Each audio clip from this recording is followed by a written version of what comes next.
여러분 평안하십니까? 오늘도 말씀과 함께 주님의 은혜 가운데 거하시기 바랍니다. 오늘 말씀은 잠언 26장입니다. 말씀 묵상입니다. 오늘 말씀을 보면 미련한 자라는 말이 많이 나오는 것을 보게 됩니다. 1절부터 12절까지 거의 대부분의 절에 미련한 자라는 말이 나옵니다. 아마 성경에서 미련한 자에 대해서 이렇게 많은 말씀을 하는 곳이 다른 데는 없을 겁니다. 왜 이렇게 미련한 자에 대해서 많은 말씀을 하시는 것일까요? 우리가 이런 미련한 자를 반면교사로 삼기를 원하시는 것입니다. 좋은 모습을 보고 배우는 것이 물론 좋겠지만 또 나쁜 모습을 보고 절대로 저러면 안 되겠구나 하면서 배우는 것도 좋은 학습법이기 때문입니다. 1절입니다. 미련한 자에게는 영예가 적당하지 아니하니 마치 여름에 눈 오는 것과 추수 때에 비 오는 것 같으니라. 미련한 자는 다른 사람의 말을 듣지 않고 자기 고집대로 살아갑니다. 하나님의 말씀도 듣지 않습니다. 다른 사람에게 사랑을 베풀 줄 모르고 오직 자기 이익만을 추구하며 살아갑니다. 그런데 그런 사람도 일은 잘해서 큰 돈을 벌거나 높은 자리에 오를 수 있습니다. 미련한 자도 영예를 얻을 수 있다는 것이죠. 그런데 미련한 자가 영예를 얻는 것은 마치 여름에 눈이 오는 것과 추수 때에 비가 오는 것과 같다고 말씀합니다. 여름에 눈이 오면 식물들에게 큰 피해를 주겠죠. 여름에는 태양빛을 받아서 나무나 열매가 자라고 익어야 하는데 눈이 오면 얼어 죽고 말 것입니다. 그런가 하면 추수 때에 비가 오면 농부들에게는 난감한 일이죠.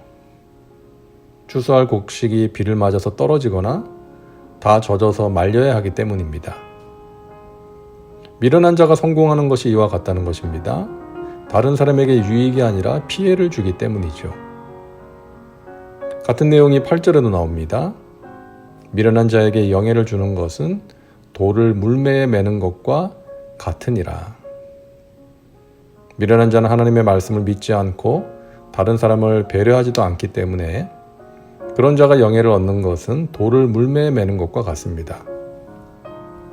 다른 사람에게 피해와 고통을 주게 되는 것이죠. 미련한 자는 자기 뜻대로 되어야 직성이 풀리기 때문에 물매에 맨 돌로 다른 사람을 공격하기도 하고 괴롭게 하는 것입니다. 이런 사람들이 많은 사회는 부패하고 몰락하게 되는 것입니다. 미련한 자의 입의 잠언은 술 취한 자가 손에 든 가시나무 같으니라. 술 취한 사람이 손에 가시나무를 들고 있으면 어떻게 되겠습니까? 지나가는 사람을 때려서 상처를 입히겠죠. 미련한 자, 즉 하나님의 말씀의 가치를 모르고 다른 사람을 배려할 줄 모르는 자가 잠언을 가르치겠다고 하면 그 말씀으로 다른 사람을 공격하고 저주할 수가 있는 것입니다. 교회에서 목회자나 리더를 세울 때 정말 말씀의 가치를 알고 하나님 앞에서 겸손하고 사람들을 사랑하는 사람을 세워야 하는 이유입니다. 그렇지 않으면 하나님의 말씀으로 교회와 사람들을 세우는 것이 아니라 오히려 사람들을 공격하고 상처를 줄 수가 있기 때문입니다. 오늘날 그런 목회자들이 있습니다.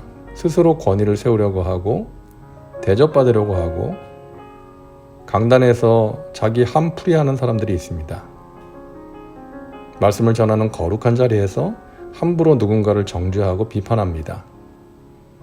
진리의 말씀을 진지하고 겸손하게 전하지 않고 가벼운 말장난으로 사람들을 웃기려고 하고 하나님의 뜻이 아닌 자기 생각을 전하는 사람들이 있습니다. 말씀의 가치와 능력을 알지 못하는 하나님과 영혼들을 사랑하지 않는 미련한 자들입니다. 술 취한 사람이 가시나무를 든 것과 같은 것입니다. 자, 미련한 자의 특징은 자기 잘못을 고치려 하지 않는다는 것입니다. 개가 그 토한 것을 도로 먹는 것 같이 미련한 자는 그 미련한 것을 거듭 행하느니라. 이 말씀은 신약 성경에서도 인용된 유명한 말씀이죠. 베드로후서 2장 22절 참된 속담에 이르기를 개가 그 토하였던 것에 돌아가고 돼지가 씻었다가 더러운 구덩이에 도로 누웠다 하는 말이 그들에게 응하였도다. 개는 위생관념이 없기 때문에 먹다가 토한 것을 다시 먹을 수 있습니다. 돼지는 아무리 깨끗하게 씻어주어도 금방 더러운 오물 위에 들어 누워서 그게 더러운 줄도 모르고 시원하다고 생각하겠죠. 미련한 자가 그렇다는 것입니다. 자기의 허물을 알지 못하고 계속해서 행하는 것입니다. 반대로 지혜로운 자는 하나님의 말씀의 거울에 자신을 비추어 봄으로써 자신의 허물을 발견하고 씻어내는 사람입니다. 겸손하게 자신을 돌아보고 변화되는 사람이죠. 우리가 행복하고 가치 있는 미래로 나가기 위해서는 지금 나를 잡아매고 있는 더러운 죄의 올무를 끊어버려야 합니다. 좋지 않은 습관을 버려야 합니다. 그러기 위해서 말씀의 거울 앞에 서야 하고 성령의 도우심을 의지하며 기도해야 하는 것입니다. 미련한 자는 게으른 사람입니다. 게으른 자는 길에 사자가 있다, 거리에 사자가 있다 하느니라. 길에 사자가 있고 거리에 사자가 있다고 하면서 나가서 일을 하지 않는다는 것이죠. 사자에게 물리기 싫다는 것입니다. 이처럼 게으른 사람은 말도 안 되는 이유와 핑계를 대면서 일을 하지 않습니다. 물론 나가서 일을 하면 위험한 일을 만날 수도 있죠. 그러나 하나님의 보호하심을 의지하면서 나가서 열심히 일을 해야 하는 것입니다. 게으른 자는 그 손을 그릇에 넣고도 입으로 올리기를 괴로워하느니라. 이 구절이 게으른 자에 대한 최고의 표현이 아닐까 생각합니다. 손을 그릇에 넣고도 입으로 올리기를 괴로워한다. 정말 못 말리는 게으름입니다.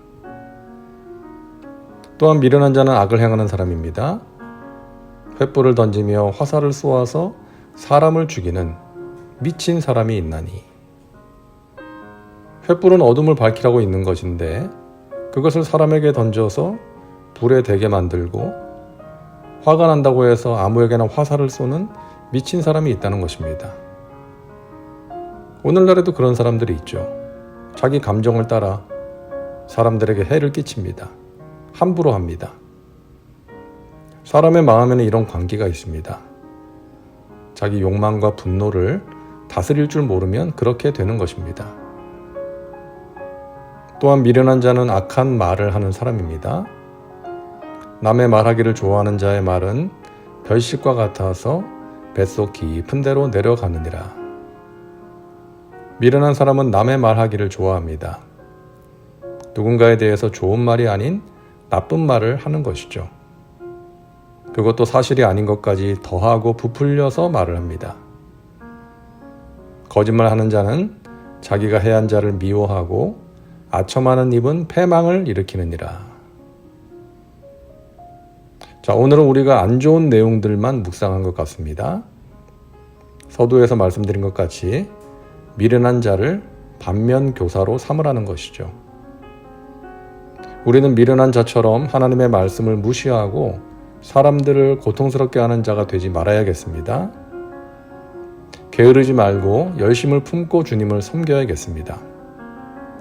그리고 악한 말과 행실을 하지 않도록 날마다 우리 자신을 살피고 성령님을 의지하고 기도하며 살아야겠습니다. 오늘도 말씀과 함께하는 우리 믿음의 식구들은 하나님 앞에서 지혜로운 자로 살아가시기를 주님의 이름으로 축복합니다. 말씀 적용입니다. 오늘 말씀을 통해 당신에게 주시는 메시지는 무엇입니까? 자신과 삶의 현장에 구체적으로 적용하시기 바랍니다. 기도합니다. 사랑과 은혜가 풍성하신 하나님, 오늘도 말씀과 함께 살게 하시니 감사합니다. 미련한 자가 되지 않도록 우리가 늘 깨어서 자신을 살피며 살게 하여 주시옵소서. 말씀을 소중하게 여기고 성령의 도우심을 의지하여 기도하게 하옵소서. 악한 말과 행실을 버리고 주님의 기쁨이 되는 삶을 살게 하옵소서. 예수님의 이름으로 기도하옵나이다. 아멘. 오늘도 말씀과 함께 은혜 가운데 거하시기 바랍니다. 여러분 사랑하고 축복합니다.